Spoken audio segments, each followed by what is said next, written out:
NEET UG 2026ની પરીક્ષા પહેલા આવ્યા મોટા સમાચાર સામે આવે છે।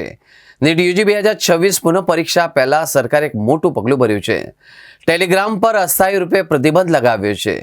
નીટ યુજી 2026 પુનઃ પરીક્ષા પહેલા ભારતમાં ટેલિગ્રામને અસ્થાયી રૂપે પ્રતિબંધ લગાવવામાં આવ્યો છે। પરીક્ષા 21 જૂને યોજાવાની છે। ટેલિગ્રામ 22 જૂન સુધી અસ્થાયી રૂપે બ્લોક રહેશે। મેસેજ એડિટિંગ ફીચર 30 જૂન સુધી બંધ રહેશે।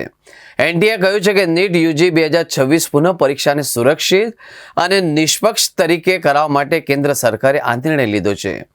એનટીએના જણાવ્યા મુજબ કેટલીક ગેંગ વિદ્યાર્થીઓ અને તેમના પરિવારોને કથિત પ્રશ્નપત્રો આપવાના નામે ટેલિગ્રામ ચેનલો દ્વારા છેતરપિંડી કરી રહ્યા છે। પેપર લીક, નીટ રી નીટ 2026 અને પ્રાઇવેટ માફિયા જેવા નામથી અનેક ચેનલો પર હજારોથી લઈને લાખો રૂપિયા સુધી માંગ કરવામાં આવી રહી હતી। એજન્સીએ સ્પષ્ટ કહ્યું છે કે પરીક્ષાનું પ્રશ્નપત્ર સંપૂર્ણ રીતે સુરક્ષિત છે અને પરીક્ષા પહેલા કોઈની પાસે ઉપલબ્ધ નથી। એનટીએ કહ્યું છે કે કેટલાક કેસમાં ટેલિગ્રામના મેસેજ એડિટ ફીચરનો ખોટી રીતે ઉપયોગ કરવામાં આવ્યો છે।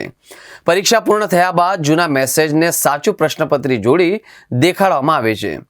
આ પગલું સમાન નકલી પેપર લીક સામગ્રીના ફેલાવાને રોકવા માટે લેવામાં આવ્યું છે। આ માટે ટેલિગ્રામ 22 જૂન સુધી અસ્થાયી રૂપે પ્રતિબંધ લગાવવામાં આવ્યો છે। ટેલિગ્રામ પર પ્રતિબંધ થોડા સમય માટે જ લગાવવામાં આવ્યો છે।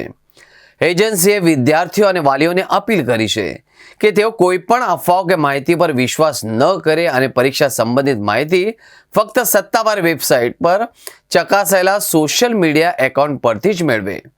તમને જણાવી દઉં કે નીટ યુજી પરીક્ષા 3 મેના રોજ રદ કરવામાં આવી હતી।